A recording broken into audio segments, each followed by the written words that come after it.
Transparency means that what the people pay for, they should be able to know about. And so I've already been in contact with a couple of Secretary of States in other states where they have all the expenditures are online. I think that that would be a wise thing for Oregon to do. If you pass a budget and the people are going to pay for it, why shouldn't those that are interested be able to go to an agency and look at how the money is being spent? Why should that be held secret when we got the digital information? It's just merely allowing people to have access to it. Transparency also means providing information of what's going on to the people in a manner that they can connect with.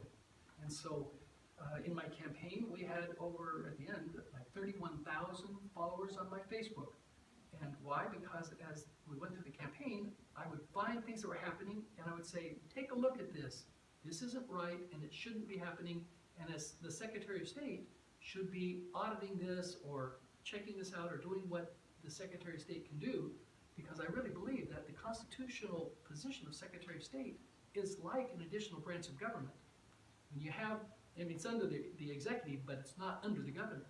You have the executive, judicial, and legislative branches, but the Secretary of State is supposed to be independent of political influence and a watchdog for the people, ensuring that elections are fair and that businesses are not having deals struck in that favor one industry or group of business owners against another. And so that kind of transparency will come through social media, it'll come through our website, and it'll come through me sending regular newsletters and updates to the people across the state, telling them what's happening, what audits are coming up, you know, how they're turning out, what our recommendations are, and then actually following up to ensure that something is being done with it, that they're not just being put on the shelf and forgotten, as so often has happened in the past. Mr. Richardson, what will you do differently regarding future elections, since the president-elect said that so many people voted illegally, at least with regards to the popular vote? What will you do to improve Oregon's voting system, and what condition do you think it is in right now? I think that it's unfair to Oregon to group us with states that have been trying to manipulate the ballot and are worried about hacking and those kinds of things. We have a paper ballot. You can't hack paper. And so I believe that our system is very honest.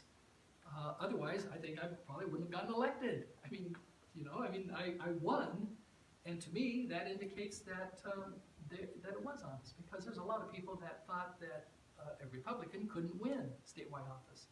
But my position was, it's not about Republican or Democrat, it's about what you stand for and what you're going to do with the office.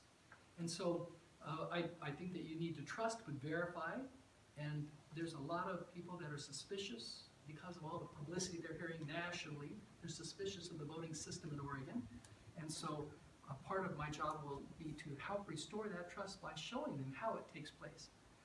There are some problems. In the primary election, there were 96,000 Oregon voters who got more than one ballot. And like 2,300 or 2,500 of them turned in more than one ballot. The ballots they have barcodes on them and they can track that.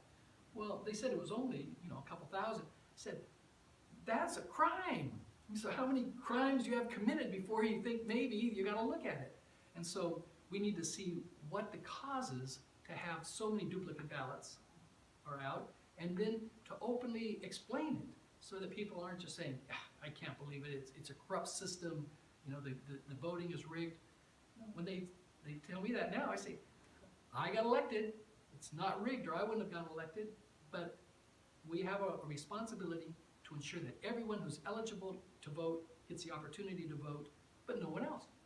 And so I don't really know all the ins and outs of it, but Steve Trout does. He's nationally known and statewide. He's trusted in 36 counties. He's got a tremendous amount of experience. When he came here the first time, it was from Sacramento area, where he was working as the #2 in California elections department. And so I'm going to learn a lot from him. And I'll also I'm not turning responsibility over to others. I will learn from them, but I'm in charge, and I will ask the hard questions and get the answers that we need and help restore the trust that I think the people deserve. I have one other question. You waded a little bit into what seemed to be some office politics regarding this assistant that you hired.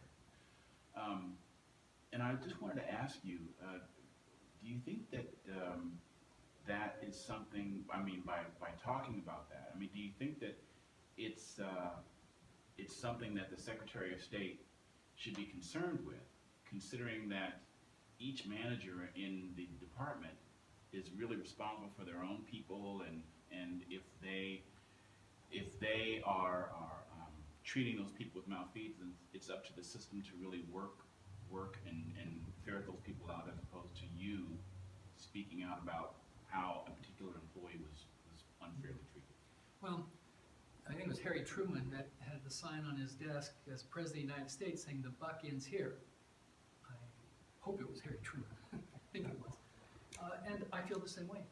The people have elected me to represent this office and to ensure that things are done fairly and appropriately. And if that doesn't happen, I'm going to be held responsible for it. And so I have department heads, division leaders that work at will. And there's a reason for that. They're hired by the Secretary of State to implement the program of the Secretary of State. And so I did not come in with a machete saying everybody's going to be fired. And we had a recent leader who came in, and when he talked to his division heads, he said, "Bring in your resume and you can bid for your position." Well, that affects families. It affects the security of individuals. I don't take lightly that people value their jobs. And so what I said was, I'm not going to be making changes until I have a reason to do that. I'm going to assume that you're doing your job well, that you'll be loyal to me, because there is a change. I got a new sheriff in town, and I'm not going to do things exactly the way it's been done in the past. But I'm going to do them professionally and honestly, and I'll try to be humble enough to have people that will tell me when I'm doing something wrong or when I'm going down the wrong path. I will then evaluate decisions that are being made and make the decision and live with the consequences, because I'll be trying to do what I think is right. Are you going to live in Salem? Yes, I have an apartment that's 7 blocks away from the Capitol on Cottage. My wife has been up here this week helping to put some furniture in it. I was sleeping on an airbed for a few weeks. Now we have beds, and we now have a couch and internet. For the first several months, I'll be driving up and driving home when I can. The challenge that I didn't anticipate is that there's a lot of people that want to hear from me. And so the list of requests for me to come speak on Saturdays is huge. And I've told my staff, I want to be home at least 2 weekends a month. And so I view this as being deployed with, I'm going to get leave 2 weekends a month, but I'm being deployed to serve in Salem. And that's not easy. My wife and I have been happily married for 43 years. I've got children and grandchildren in Southern Oregon, but I've committed myself to this service, and so we both agree that this is what needs to be done. She could be up here, but she says, if I come up there, when am I going to see you? Because I have a history of spending long hours because I really want to do a job and I want to learn. And so we'll revisit how this works in a couple of months. But initially, the vast majority of my time will be up here in that apartment. So, to make sure I understand, do you take office officially on Tuesday? It's actually the midnight, 12:01 on Monday. It's the requirement according to the Constitution is that the Secretary of State and Treasurer are sworn in the first Monday of January, Okay. and the legislature and governor are on the second Monday of January. And so since that's a national holiday, we checked, and the Attorney General said, you can be sworn in before, but it takes effect on 12:01 on the first Monday. And so I'm sworn in today. We thought it would work out. There wasn't a lot of action in this building today before we decided to do this. but it's not official until Sunday night, 12:01.